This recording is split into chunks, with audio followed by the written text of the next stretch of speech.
Pain is inevitable. Suffering is optional.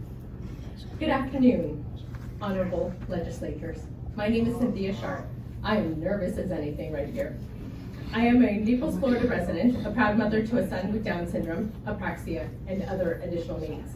I'm an advocate, a previous educator with CCPS, and representing Additional Needs Incorporated, a nonprofit dedicated to empowering families like mine.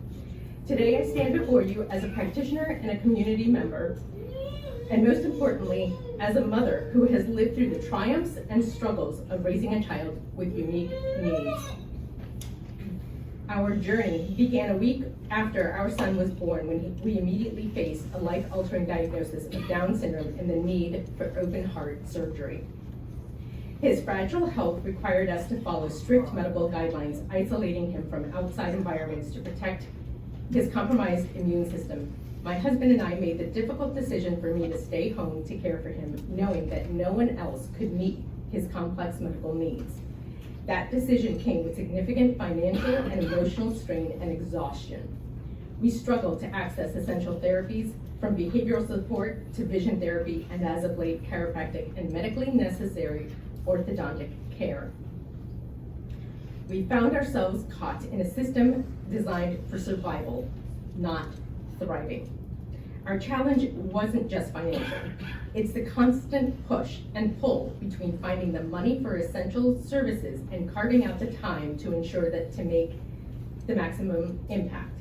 I'm here today requesting to stop the suffering of families like mine, to move beyond survival and into a place where we and our loved ones can truly thrive, to create systems through legislative action that support the needs of our children, along with the well-being of the families who care for them.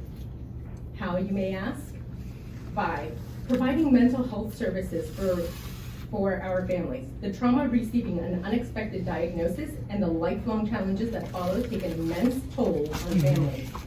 We need programs that offer mental health services beyond talk therapy, like EMDR or brain spotting for parents, siblings, caregivers, to ensure that they have the resilience to support their loved ones, to stop the post-traumatic stress disorder that ensues and continues and develops into chronic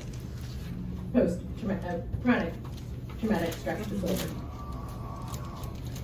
Also, to expand access to complementary therapists. Many families rely on alternative therapies like vision therapy, auditory processing support, and complementary medicine such as chiropractic care, or in our case, medically necessary orthodontic care and acupuncture. These therapies are often excluded from insurance and are often self-pay. We propose allocating annual stipends and/or adding this to scholarships for families on state insurance to access these essential services. These two work hand in hand in mental health and well-being for the additional needs families. My husband and I have seen firsthand the miracles that happen when our son is given the right support. We have also experienced the heartbreak of systemic gaps that leave our families in survival mode rather than thriving. As parents, we are faced with impossible choices, taking on more debt to pay for the therapies or sacrificing for our child's opportunities, working more.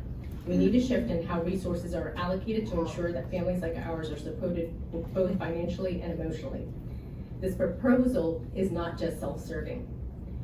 By providing early interventions, therapies, and resources, these individuals will grow to be more independent, productive adults, reducing the need for costly government assistance later in life. Allocating adequate funding upfront improves outcomes for individuals and families and exponentially saves the government significant money, much like compounded interest in a financial portfolio. Okay, Cynthia. Thank you Oh, yay. for your time and your consideration.